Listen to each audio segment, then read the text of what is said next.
নমস্কার সম্মানিত দর্শকবিন্দু। তো ইতিমধ্যে ফসলের ক্ষতিপূরণের টাকা ঢুকতে শুরু করেছে।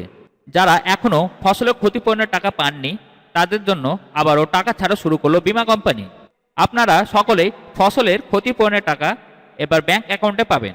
কোন কোন কৃষকরা টাকা পাবেন ও কোন কোন কৃষকরা টাকা পাবেন না, কোন কোন জেলা টাকা পাবে ও কোন কোন জেলা টাকা পাবে না, বিস্তারিত আজকে আলোচনা করব এই ভিডিওটির মাধ্যমে। সম্প্রতি 8ই জানুয়ারি মুখ্যমন্ত্রী মমতা বন্দ্যোপাধ্যায় জানিয়েছিলেন, বাংলার 9 লক্ষ কৃষকের জন্য 350 কোটি টাকা ফসলের ক্ষতিপূরণ বাবদ টাকা ছাড়া হয়েছে। যে সকল কৃষকদের খরিফ 2024 সিজনে ফসলের ক্ষয়ক্ষতি হয়েছিল, বিভিন্ন প্রাকৃতিক বিপর্যয়ের কারণে তাদেরকে ক্ষতিপূরণের টাকা দেওয়া শুরু হলো। ইতিমধ্যেই অনেক কৃষক টাকা পেয়ে গেছেন, তবে এখনও অনেক কৃষক ফসলের ক্ষতিপূরণের টাকা ব্যাংক অ্যাকাউন্টে পাননি। তবে বীমা কোম্পানির তরফ থেকে জানানো হয়েছে, যাদের টাকা ব্যাংক অ্যাকাউন্টে ঢোকেনি তাদের 20 জানুয়ারির মধ্যেই সকলের টাকা ব্যাংক অ্যাকাউন্টে ঢুকে যাবে।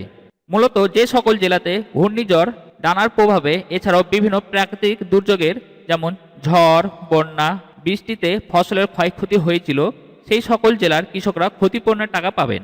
যেমন হুগলি, উত্তর 24 পরগনা, দক্ষিণ 24 পরগনা, পশ্চিম মেদিনীপুর, পূর্ব মেদিনীপুর, পূর্ব বর্ধমান, পশ্চিম বর্ধমান, এছাড়াও আরও অন্যান্য অনেক জেলা আছে। বাংলা শস্য বীমা প্রকল্পে বাজাজ আলিয়ান জেনারেল ইন্স্যুরেন্স কোম্পানি আপনাদের বীমা করে থাকে।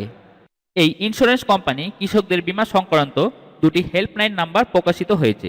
এই নাম্বারে আপনারা কল করে আপনাদের ফসলের ক্ষয়পূরণের সংক্রান্ত যাবতীয় সমস্যা সমাধান করিয়ে নিতে পারবেন। তো আজকে এই ভিডিওটিতে এইটুকু ইনফরমেশন দেওয়া ছিল। ভিডিওটি দেখে যদি একটু ভালো লাগে ভিডিওতে লাইক করবেন ও চ্যানেলটি অতি অবশ্যই সাবস্ক্রাইব করবেন। আর আপনি যদি আমার চ্যানেল নতুন সদস্য হয়ে থাকেন তো ভিডিওটি বেশি বেশি করে শেয়ার করে বন্ধু বান্ধবদের জানিয়ে দেওয়ার সুযোগ করে দিবেন। আজ তাহলে এই পর্যন্ত, আবার দেখা হবে নতুন কোনো টপিক নিয়ে পরের ভিডিওটিতে। ততক্ষণেই আপনারা সকলে সুস্থ থাকবেন ও ভালো থাকবেন।